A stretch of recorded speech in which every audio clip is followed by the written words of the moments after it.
Hello everyone, my name is RetroBoy03, and welcome back to another LEGO Dimensions video review. Today we'll be taking a look at the Gimli Fun Pack from LEGO Lord of the Rings. So without further ado, let's get into the review. Starting off with the figure, we of course get Gimli.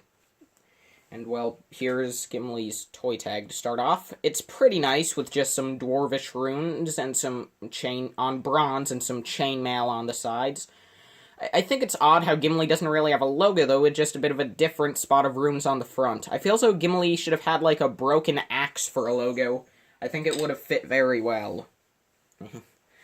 Anyway, if you can't really tell right now, but this Gimli figure is actually exclusive to this fun pack, because kind of like the Dimensions Gandalf figure, there is actually a new face print, as opposed to just being a reprint of the original LEGO Lord of the Rings figure. Which makes this figure the most valuable Lord of the Rings fun pack, as Legolas and Gollum both just use existing parts. Anyway, and we can't really get a look at Gimli's torso besides a tiny bit of his belt, since it's entirely covered by his beard. His axe is nice, we'll just pull that out of the way. No arm printing. You can get some of the back detail, where he has kind of a little bag on the back, I guess. And well, you also can't really see his face, but the main thing that you can get a good look at right now is Gimli's helmet, which is just amazing. You can see that there's just so much it's dark brown with so many bronze details printed on. This helmet just looks phenomenal.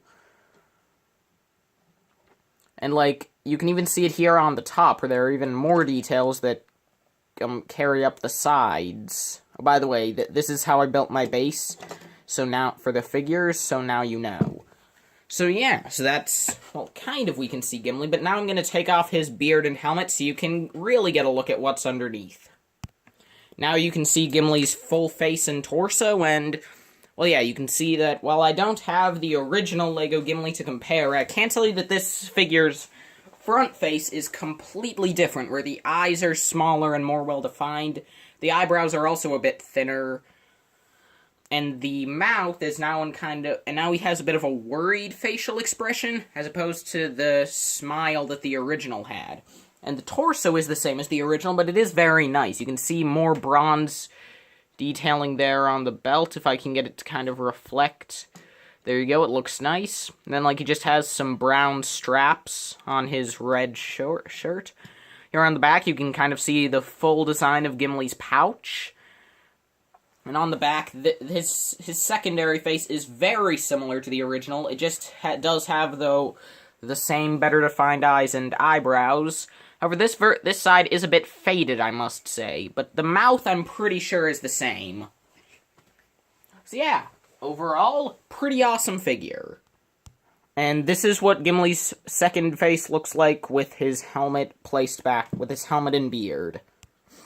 Starting off here, we have our first build for this set, this being the Axe Chariot, which, as you can see, doesn't have traditional wheels. Rather, you have the wheels built out of these round pieces attached by Technic pins. The model can still roll, however, if I can just remove this. It can roll, however, you do kind of have to move these axe blades on the front out a bit. And those are just attached as detail, although you could fold them forward as weapons, I guess, if you wanted to. You have some torches on the back, as well as some bars, which I'm not sure what those are. Maybe those are just, like, little metal bars that could be dropped off the back to roll into enemies and knock them over. Or maybe that's just a ladder to help your figure get into the Axe Chariot. Anyway, speaking of getting a figure in, this is actually one of the vehicles and dimensions that you can fit a figure inside of, since you can see that there are 4 studs in here. However, there are these studs on the front, so you do have to sit Gimli towards the back. And yeah, that does mean that you can't sit a normal figure down in there, or, well, more accurately, they can attach to the studs. However, I do believe that you could just have the tops of the legs attached to those 2 studs on those bricks, if you wanted to. But yeah, I do like the shaping of this build, where it kind of slopes up here on the sides, not at the top, it comes to a point. I really think that's a cool design. I mean, like, again, this is a pretty cool build. Like, it may be non-canonical and just something completely made up, But Lego done good. This is actually one of my favorite builds of Wave 1. In fact, in general, this Gimli Fun Pack is one of my favorites of Wave 1, and we'll get more into that later. But yeah, so that's the Gimli, that's Gimli's Axe Chariot. And now let's go on to the Axe Hurler. So here we have build 2, the Axe Hurler, which, yeah, it doesn't look nearly as smooth as build 1, but it's still fine. I feel as though it's definitely, like, the best from the front, where it has this nice imposing design with the slow piece, as well as this giant axe that, well, I guess the idea is that, well, you hurl it. And, well, just looking at this, you can see that it, if I can get it to be in the camera, you can see that it does use both of the axe blades, and, well, the instructions, as well as the box, tell you to build it like this with the axe blades far apart, but then in-game it shows them that this bottom one is up here, so it's connecting so the top of it touches the bottom of the top one. I built it like in the instructions. But yeah, it's a pretty weird weapon, though it does look fine, and give me a sec.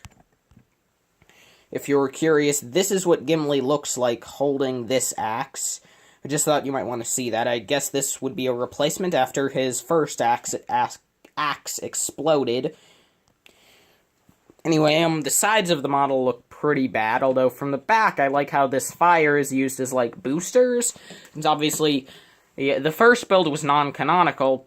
This build can be really non-canonical and make no sense in The Lord of the Rings, so yeah, jet boosters. So yeah, on the back, you just have this little bar, I guess maybe for a bumper. You have the same design for the wheels, so it can still roll around. You can still fit Gimli in here, by the way. There's even the same 2 studs on the front, so yeah. That is the Axe Hurler, and now let's go on to the last build of this set, the Soaring Axe Chariot. Last and definitely not least, here we have the Soaring Axe Chariot, which in my opinion is another really good build. I really like the design on the front where it almost looks like you have, like, an open beak here. I mean, I don't know if that was intentional, but I really like how this design looks on the front. You have these 2 axes facing forward. You have these wings, which can flap up and down, although naturally they're slightly downwards, which I think is cool. On the back, you have these 2 torches working as exhaust, and the same wheel designs again. So yeah.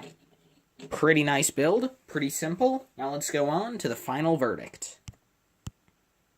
So overall, would I recommend the LEGO Lord of the Rings Gimli Fun Pack?